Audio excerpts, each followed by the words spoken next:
Today I want to talk about the division between training for your sport, mostly jiu-jitsu in this context, but it applies to anything, water polo, horse polo, rock climbing, and conditioning for that sport. There's training for the sport and there's conditioning for the sport. So training means being on the mat, means repping, doing drills, getting your repetitions in, spending time doing the actual sport. Whereas conditioning means spending time in the gym, spending time on a treadmill, doing gyrotonics, doing hot yoga, doing things that are only peripherally related to the activities, but condition your overall body. And the fact that I'm here on a mountaintop, having just climbed 800 meters in something somewhat less than an hour through the rock and the snow and the fog, might give you an early indication of where I'm going to come down on this debate. And here's my central point. When you're young, you can get away with just doing your sport. There are lots of examples of boxers who, when they were young, mostly boxed, mostly got in the ring and banged. There are lots of examples of jiu-jitsu guys who, when they were young, just spent their time doing jiu-jitsu. And they got good because they got the mat time in, they got the sport time in, they laid down the foundation. But then, as those same guys got older, it's very, very common for them to switch to having much more conditioning in their regimen. A couple of examples come to mind.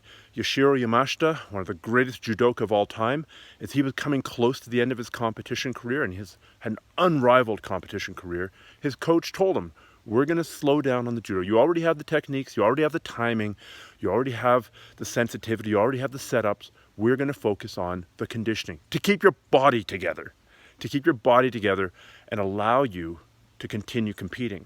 Another example, more contemporary, is Keenan Cornelius. That guy's had a long competition career, yet when you look at his Instagram now, every second picture is him in the gym, him lifting. Maybe that's vanity, but you know what? I bet that's keeping his body together. I bet that's holding his body together after years of accumulated wear and tear on the joints. Certainly in my case, I know that the time I spend in the gym, the time I spend doing squats, doing slow, controlled movements, or here doing cardio, where I'm relatively unlikely to get injured, is what allows me to keep on training. So as I've gotten older, the emphasis I've placed on conditioning has actually increased, not decreased. The ratio, I still train obviously, but the ratio of conditioning time to training time has gone up. I do relatively more conditioning. And why is that? Well, I'm almost 50 years old. I've got almost 40 years of martial arts wear and tear on this body. I need to have my muscles be challenged so they can stay strong. I need my connective tissue to be challenged so it cannot tear. I need my bones to stay dense so that, I don't break. But if I try and get all that through jiu-jitsu, there's just too many opportunities to get injured, to tweak something, to have somebody spaz out on you, to move the wrong way at the wrong time. There's still a danger of that. But as you get older, you can't get your conditioning, your strength training, by doing your sport as much anymore. It's too dangerous, especially if you've got a legacy of many, many, many partially healed injuries. Similarly, the cardio. If I can get my cardio conditioning here in a safe and controlled setting, then that means when I'm training and I'm not completely exhausted in the first 30 seconds or 4 minutes, then I can keep on training and keep on learning and keep on drilling at a higher level. Yes, you can get that conditioning through mat time, and many people do. But the longer you're in the sport, I think it's very, very common for people to start emphasizing more conditioning. And conditioning can be a number of things. I think it should definitely include some kind of weight training. I don't care if you do kettlebells. I don't care if you do powerlifting. I don't care if you do Olympic lifting, so long as you have a coach who can actually show you what to do and you're not just trying to figure it out by yourself by watching YouTube videos. I'll throw that caveat in there.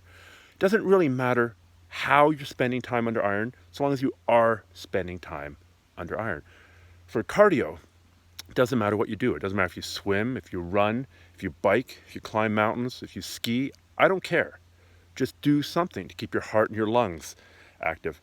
I just thought of another analogy. Early in World War I, they used to take troops, the French especially, throw them on the front line and leave them there. And guess what? After 2 weeks on the front line, 3 weeks on the front line, 4 weeks, 5 weeks, everybody broke. Didn't matter how tough you were, eventually you would broke. So they learned that you had to cycle troops through. You had to bring troops to the front, bring them to the back. In the rear, they would essentially do conditioning. They would rehab a bit, they would recover, they'd be forced to do drills, they'd be forced to work, but it was different stress. And sometimes a different stress is as good as a rest. So there are analogies here from many, many different sports, from many areas of life, where mixing things up gives you longevity. And especially something like jiu-jitsu is really all about longevity. You want to stay relatively uninjured enough for long enough to get good. To get that black belt if that's what's important to you, or just to get really good at the art. So as you get older especially, but even as you're in the middle of your career, start thinking about incorporating some kind of additional weight-bearing exercise, cardio, strength training, even a little bit. Become familiar with it now, and it's almost certainly going to increase the length of your career in the sport.